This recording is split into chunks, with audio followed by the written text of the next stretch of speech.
Howdy all you delicious people, I'm here today to review Backlash. Before I start this video, I wanted to go on and say rest in peace to Sabu, because I had gone on and heard today that he passed away. I am in all honesty, not to have been a person that probably saw Sabu in his ECW prime, but I did catch some matches with Sabu and really did enjoy them. So, rest in peace, Sabu. But here's to go on and be the review of Backlash. Thank you.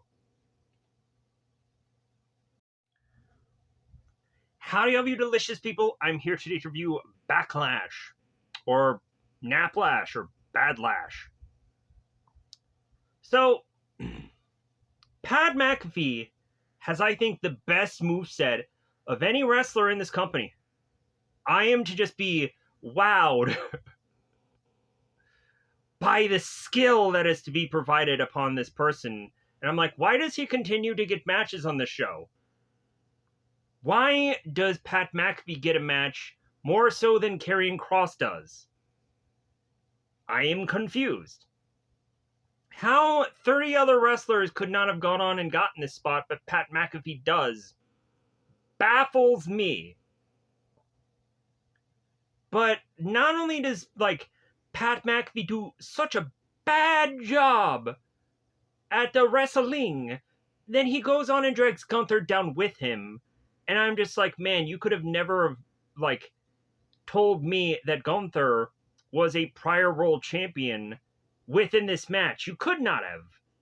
Because, it feels that Gunther has to be just dragged down because of the poor skill that Pat McAfee actually obtains within his time of being involved in this company. Of wrestling, not commentary. He's doing better at commentary, because at one point I was like, God, he is just dribble. He freaking sucks. But I think he's getting better. I think he's getting tolerable now.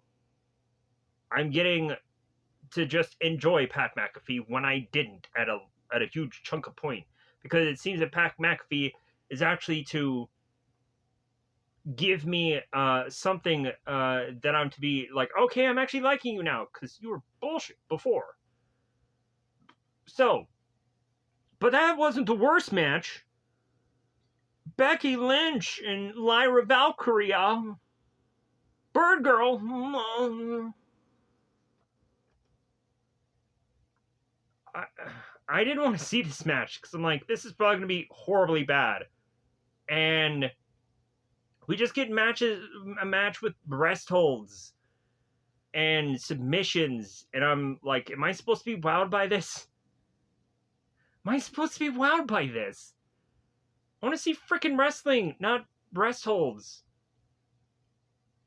I don't care how, this is, man, for Lyra, or Valkyria, whatever her freaking name is, Bird Girl, man, this is something, interesting and different that she's... I don't care. It's not entertaining. It's not wrestling. I want to see some wrestling, folks. So, that was, the worst freaking match. And then how they ended it, I'm like, this is freaking awful.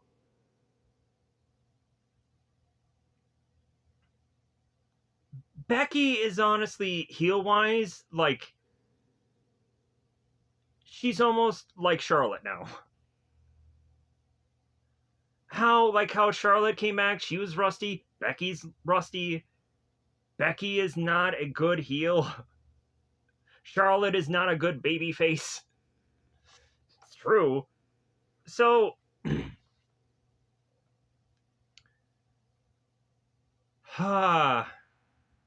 then we just really just get a bunch of just BS runaround bullshit. We have a fatal four-way that turns into just two singles matches going on at the same time. Guys forget that there is gold to be withheld in a ring, and so they go outside of it. How stupid is that?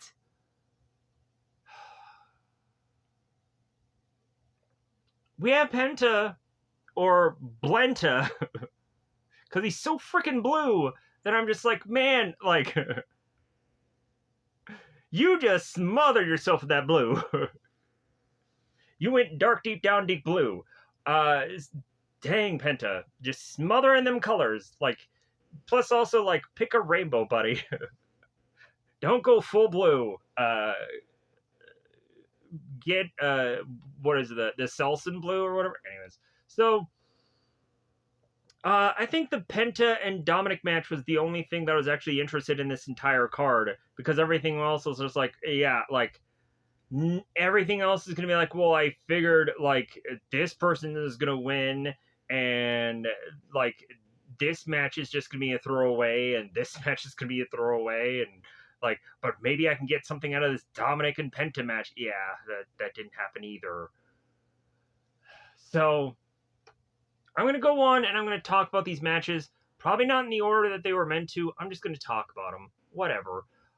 Also, I am to probably go on and just be brutally honest. Man, people who are not wrestlers should get inspired by Pat McAfee to become wrestlers and make their way into a wrestling school and become pro wrestlers and just be like, yeah, out of all of everybody, Pat McAfee inspired me for how his skill was at wrestling to become a wrestler, and now I am, and it all is to be thanks to him. Because he inspired me, because I think, like, hey, if he could do it, I can do it. If he can barely put a moveset together and call that wrestling, I can too. Good God. But hey, don't let Karrion Kross get into any matches. Just continue to just, like, have that guy make his own promotional things, but not get a real fat check from WWE for actually being involved in a match someday. Good God, Karrion Kross is putting so much effort in for it to go nowhere. I don't care if he's not on the same show or whatever, same blah blah blah as whatever this Backlash thing was tied to. I don't give a shit. I want people that deserve to get good things, get them.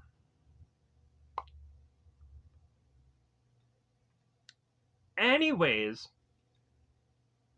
and yeah, we had Pat McAfee who delivers the pipe bomb, and the build was really good for this match, but then the end result is just like, wow, that was worth it. F off with that noise. Of anything else to say otherwise. No, this match was good. No, it wasn't. So, because I have my own heavily biased opinion and no one can tell me otherwise because I'm a jerk, I'm an a-hole. No, that match was good. Yeah, it probably was, but I don't care. No, whatever. Moving on. So, let's go on and talk about this Fatal 4-Way match. So, at some point, I'm probably going to go on and talk about the winners of this match. So, because really all that matters is Bloodline.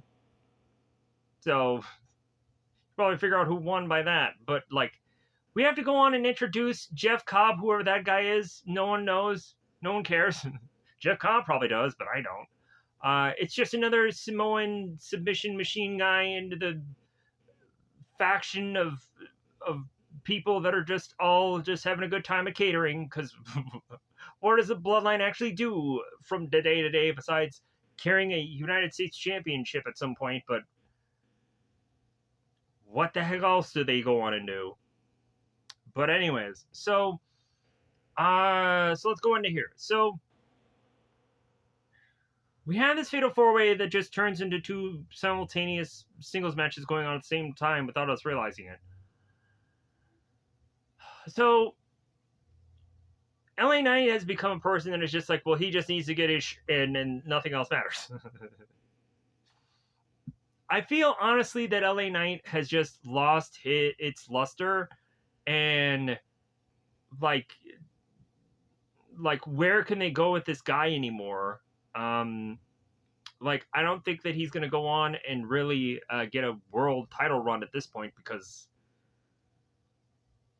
how can they build this guy better than what or where he was built up from? Like, and plus also he's losing matches anyway, so what does it matter at this point? So LA is just kind of doing a lot of moves in the early stages of this match. And then and he ends up kind of being the spotlight guy. And then it goes into like, okay, well, Priest uh and McIntyre need to go their separate ways, and they need to go outside the match, and they need to just annihilate one another in this obviously planned spot, and they got to just take themselves out just for Fatu and LA Knight to just have this match that just deals with bloodline interference, because Solo Sikoa is like, yeah, I exist, even though I'm not doing anything, and I should be actually on this card. More so than Fatu, I'm just a guy that's just a spoke on a wheel.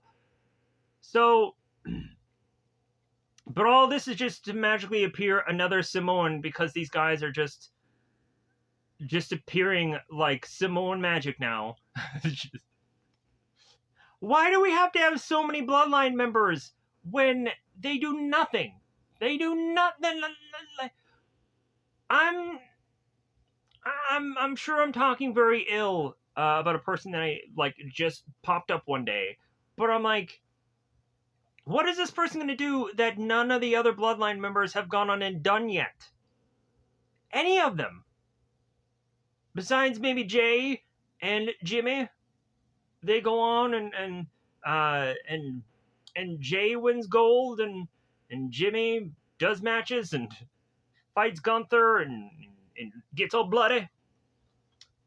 Sammy, he's an honorable thing, and he does seemingly main events. I'm going on and having to talk about the whole bloodline, because logically, like, Solo and his ragtag groom of team, like, they do fucking nothing. Nothing in my mind, except for Fatu, of course, goes on and is to be involved in this fatal 4-way. And spoilers, spoiler, he ends up winning the United States champion. He ends up retaining, and we have this Jeff Cobb guy that appears, and I'm just like, F all, like, what if Jacob could have won this match with his just eyes freaking blindfolded and finger poke doomed LA Knight, and huzzah, because we all expected Jacob to win this match. And when he did go on and win this match, we're like, of course he does. Yeah, no shocker there. So now, on spoilers. So let's go on and let's talk about let's get this out of the way. Let's talk about the Becky Lynch Lyra match. So most of this match is to just go on and be rest holds, and Lyra is doing the surfboard submission, and Becky is going on and being Becky, who's this heel that to me had a problem taking an arm drag, and also is to just seemingly be rusty in my mind, and also is playing this very robotic just heel. None of this looks natural. like the way that she's just moving around is just like, this is so weird. It's so weird to me. And then also she still has the yeah, like she still has the hype music. I'm like, you know what, if she's a heel, shouldn't she have different theme music? In all honesty, like, shouldn't she break away from that? Because that'll actually make her heel turn more important, because that it really, like, for Becky Lynch, like, she needs something to her that makes her unique now, or reinvents her, because she desperately needs it. Like, the man thing was just a luck of the draw of that person to just get that at that time, boom. Now, like, Becky needs something more than just still being the man. She needs to be more. So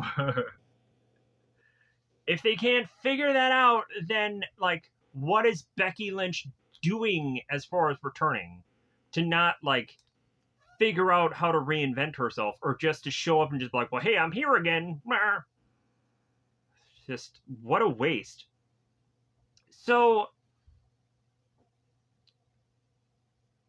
spoilers now. Spoiler. So, how this all is to end up is Lyra just is to go on, and we have these submissions and pinning combinations that are going on in this matchup. And so Lyra goes on and does this pinning combination and beats Becky. I'm like, that's it? Like, basically, we could have just had Lyra just roll up Becky and then win. And, and then Becky ends up getting ticked off.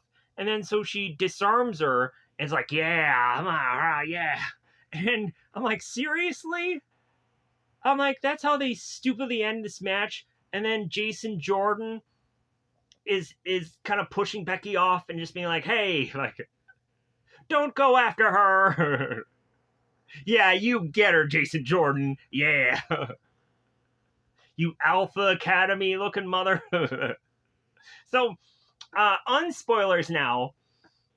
We also had the spot where Lyra is talking to,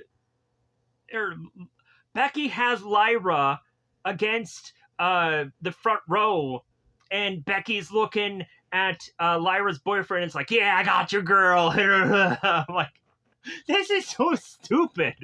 I had a good laugh. I had a good chuckle via some parts of this match, because I'm like, this is stupid. Like, Becky is being so forced to be a heel, and it's not coming off well. So, like, I'm sure the Lyra boyfriend had some choice words to, I'm sure, just blah blah blah, but I could care less what it was. People are also going on and looking at like Lyra's boyfriend or whoever this guy was, and I am to just be like, dude, nobody go on and disperse this man for his looks. You for doing so. Like, F all of you people that are looking at this guy and judging him based on his freaking looks. Like, this guy is a mountain of a man. He's freaking handsome. You for going on and besmirching this man in any manner. Like, what kind of bullshit is that? I feel like some people were trying to do that, or then like, well, look at this man. Like, whatever. Like, maybe he's like a Clark Kent in the Clark Kent during the day, and maybe a Superman in the sheets. You don't know. You don't freaking know. What kind of bullshit is that? Freaking, are you gonna grade him on a 1 to 10? What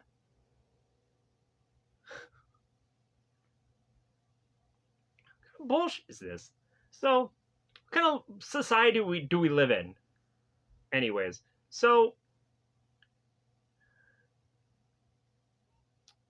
we have that match. That match existed, and that was the worst, I think, of the card.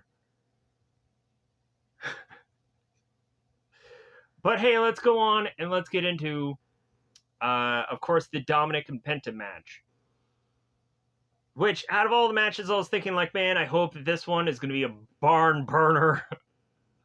I was like, man, I'm hoping this is going to be good. Because, like, I was thinking that that Logan Paul and AJ Styles was going to be, like, something to behold, and then, blant, blant, blant, what was that? So, we have the Dominic and Penta match, and obviously, Dominic does the Oblivion move that is be like, oh my god, that's Liv Morgan's finisher, and he's using it in this match. I'm like, heck yeah, great. Like, have them just go on and just do their finishers and signatures and just like hey, miss you too. Yeah, look at me, I'm doing your move. And that's fun. That's okay. It's great. I also liked how Wade was calling like Liv like baby cakes or whatever, and Michael Cole calls him out. I'm like, what do you mean baby cakes? And Wade was like, oh yeah, hey, you're gonna get me in trouble. It's funny. So, it was fun. That was some fun. So, So Dominic and Penta, they're facing off here, and like Penta is so blue that he is like, it looks goofy how blue he is. I am just like, man, like pick a color that isn't blue.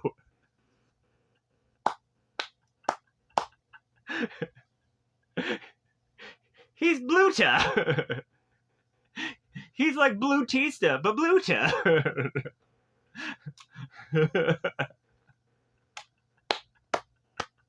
Oh my god, Penta, you're great. You're great. Let no one tell you that you're not. Oh man, I'm hoping that like Penta, like that whole blue thing, like I hope he loves it.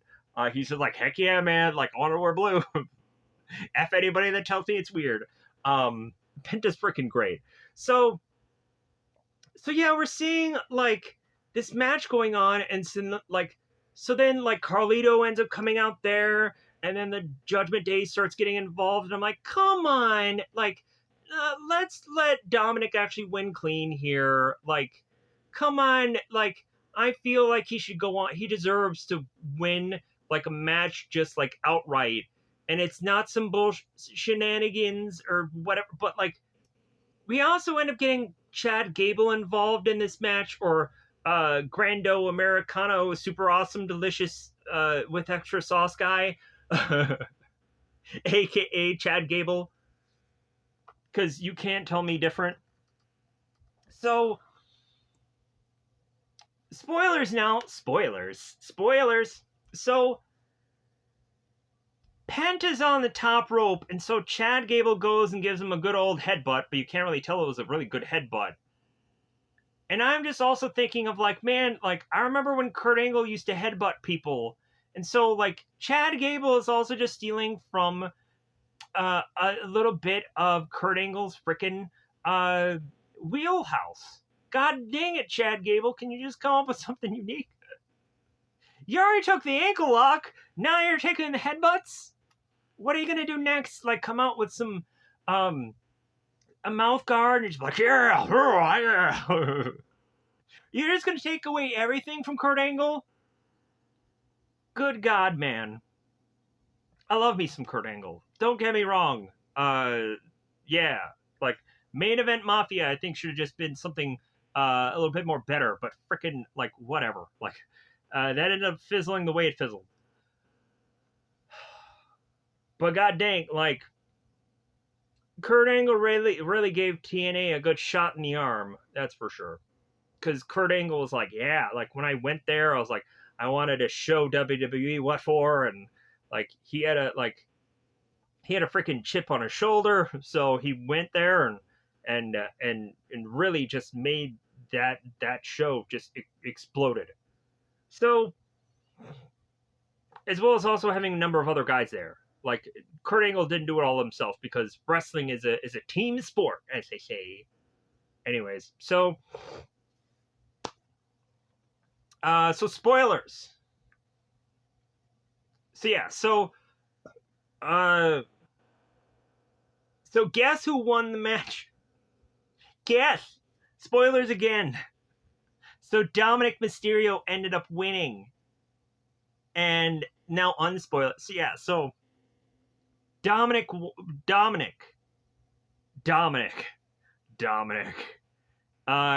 ended up with the guys on the entrance,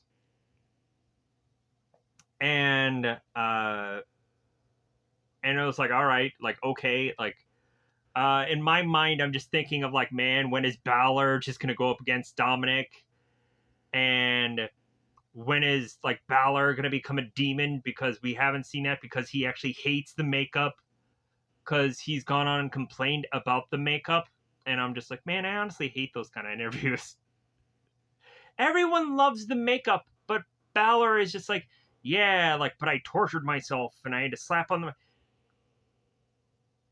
Yeah, but like, freaking they could have done something different with that character. They could have changed that character somehow, and they could have somehow made it to where like he could have wore some kind of like morph suit or something, or some kind of interesting outfit that changed that demon character to where maybe all Balor had to do was just wear the face paint and that's it. But logically, it's like, well, hey, like Balor has like 30-pack abs, so like you're really gonna hide all that with a morph suit or a this or a that? And like I would just say, yeah, because Demon Balor. Sacrifice it for the Demon Balor. God dang it, so I can get one of those. Because I like Demon Balor much so than I like Finn Balor. Regardless of people telling me that Balor has done some really good stuff, which he has. Moving on. So let's go on and let's talk about the Pat McAfee Gunther match. What was that? What was that? So Michael Cole is going on and telling everybody, hey guys, I'm just letting everybody know now I'm going to be very biased in this match. I want Pat McAfee to win this. And I'm like, all right, good for you. Like, they're friends. Like, legit. Michael Cole is to go on and say, it's like, well, hey, like, my friend was protecting me. And so, yeah, so, like they're building up that, like, Michael wants Pat to win this, and I get it.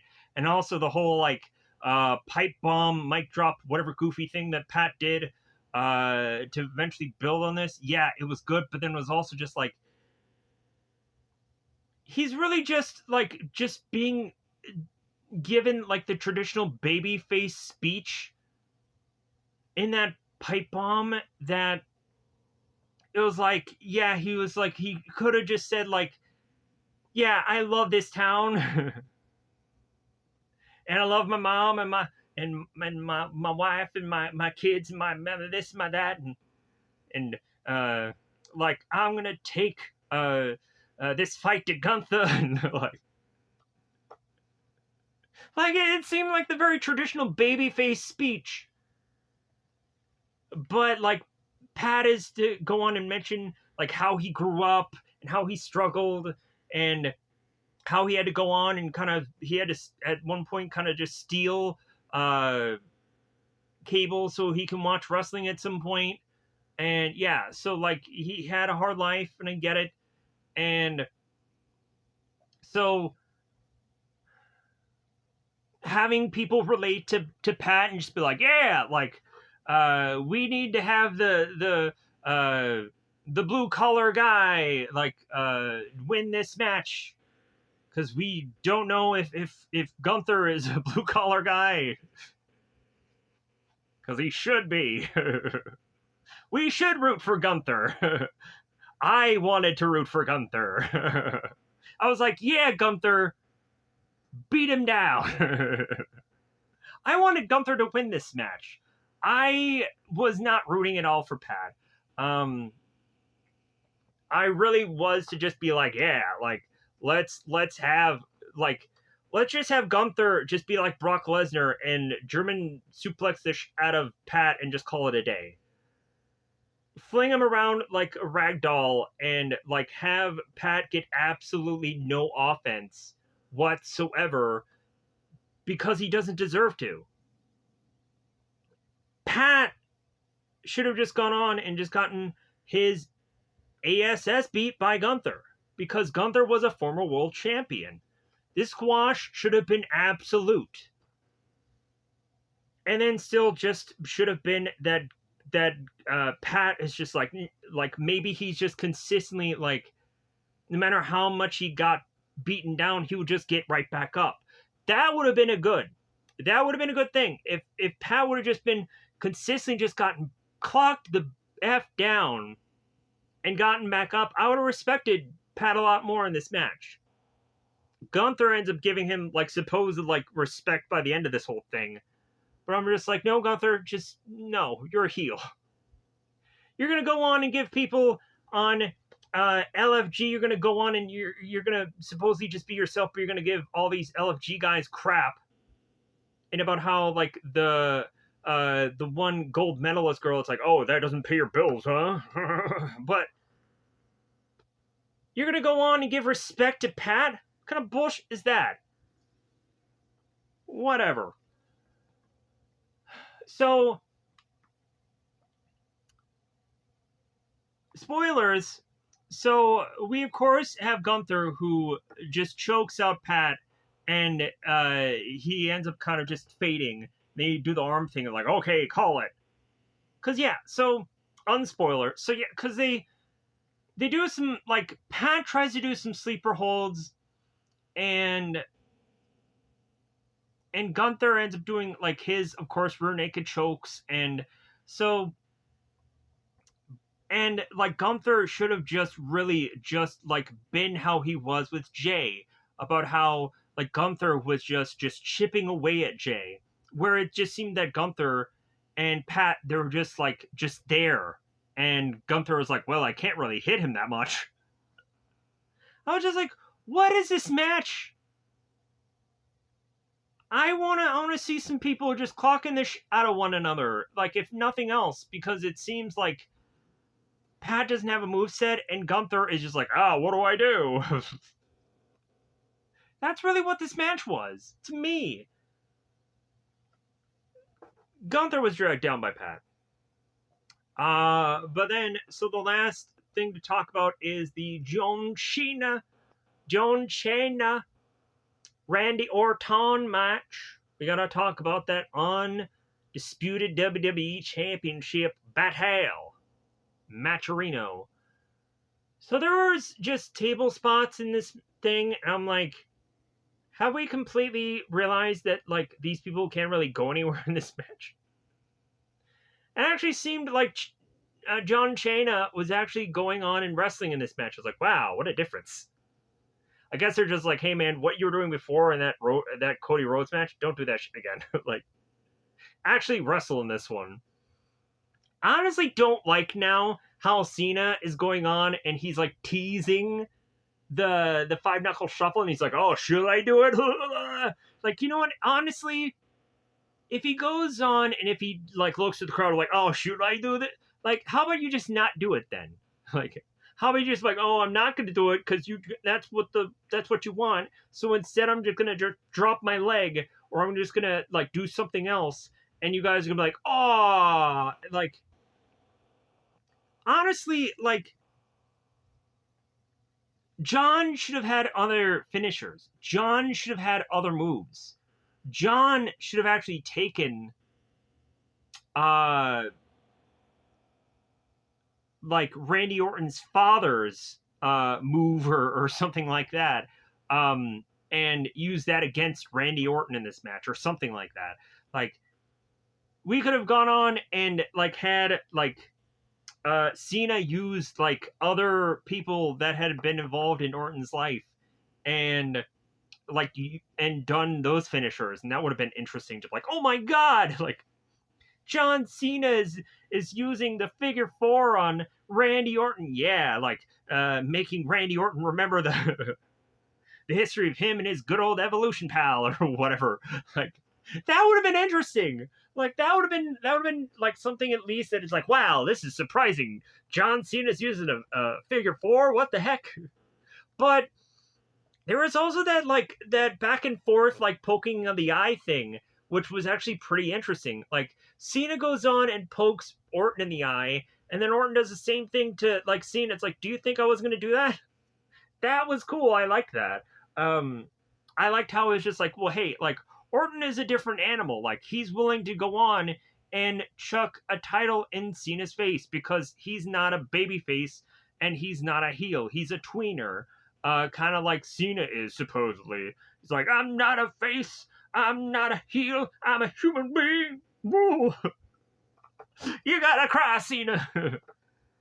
We gotta see you cry. We gotta love the tears. We gotta buy into it, Cena. Whatever. So, I'm just trying to have fun in this silly, stupid PLE. So, we have this match, and all of this is to eventually go into having R-Truth make his way here. I'm like, all right, so I saw R-Truth before, and he was holding up the Cena sign, and he was like, yeah, Cena, he's coming. And people are just like, yeah, Cena sucks. It's like, no, it's my childhood hero. He's holding up the Cena sign. I'm like, yeah. Like, how is R-Truth going to get involved in this? I want to see what's going to happen.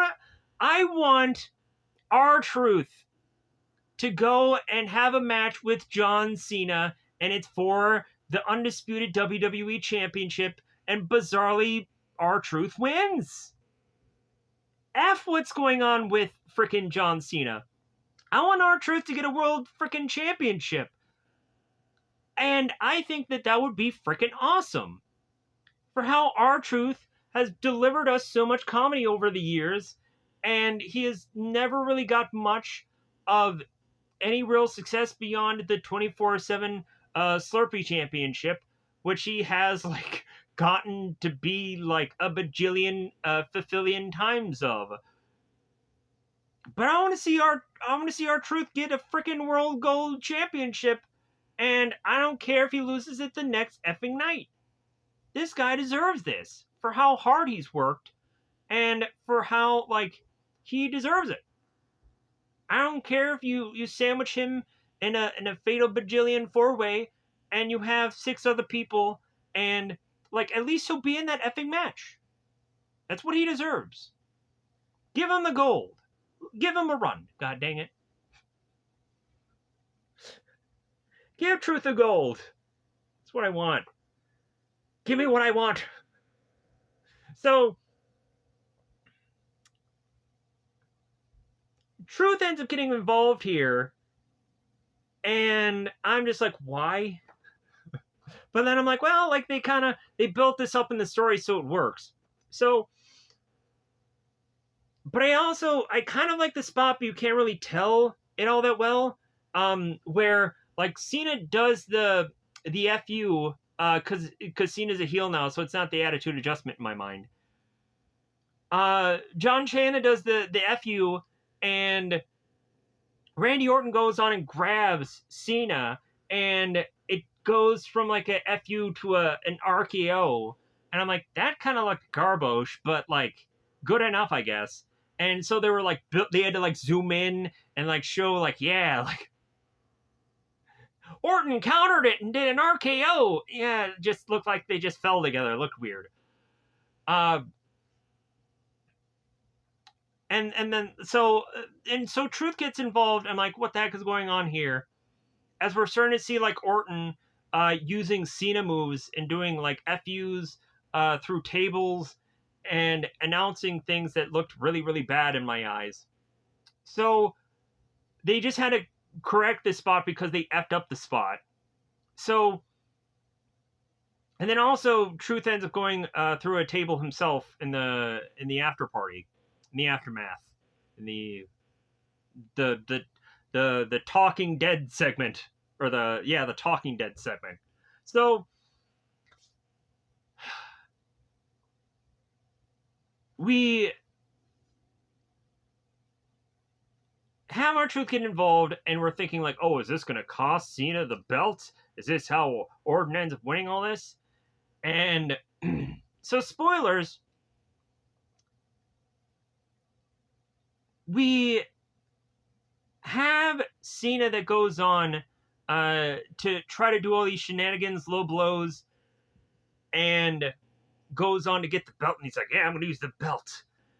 And like all these refs are getting knocked out one by one, where Nick Aldis has to like scramble in there, and Orton's getting upset with Nick Aldis, and so he just starts RKOing everybody. He says like, man, I just got to keep RKOing all these people, RKOing all these people. Just to lead to possibly nowhere, or I swear to God, they need to put a match together, them two. Both Nick Aldis and both Orton, to just figure out a way to just say that, like, this is going to happen.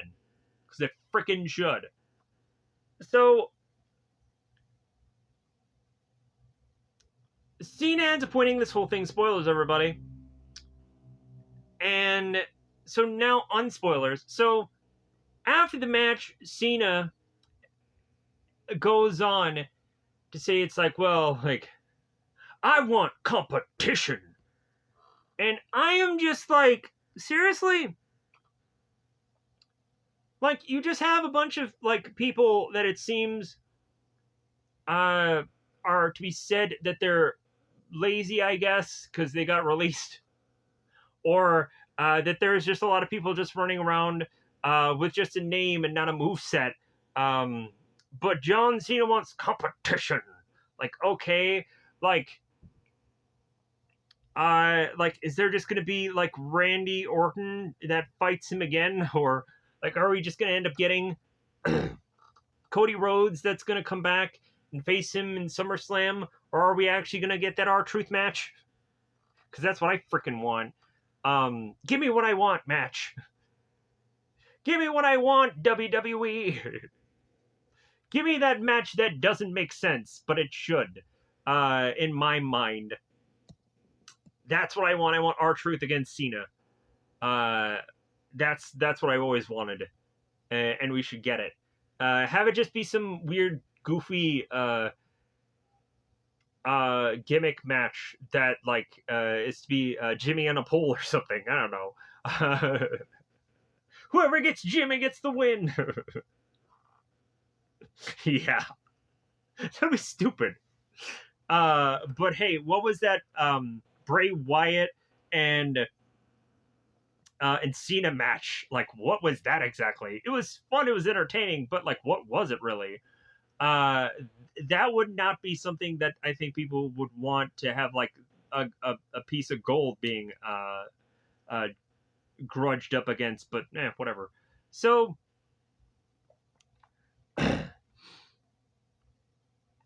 With that said, so what is there to really be left for John Cena to do at this point? Like, supposedly AJ Styles is going to face off against Dominic at some point, or had.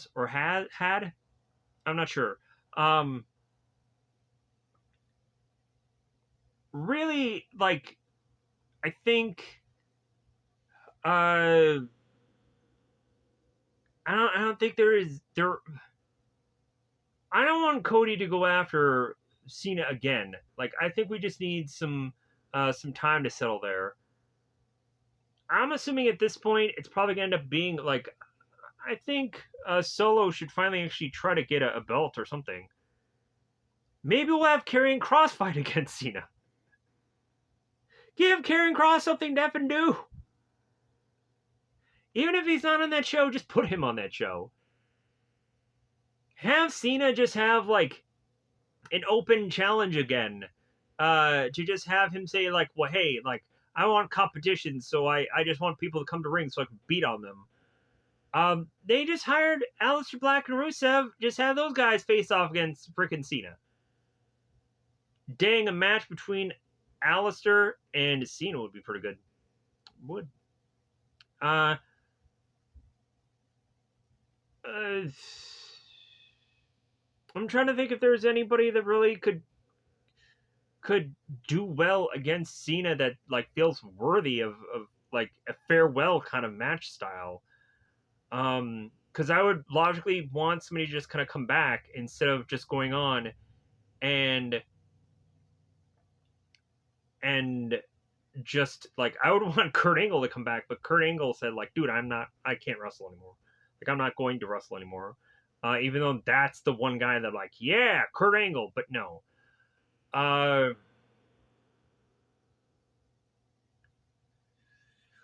Any guys probably on this card? I would actually like Damian Priest to try. Uh,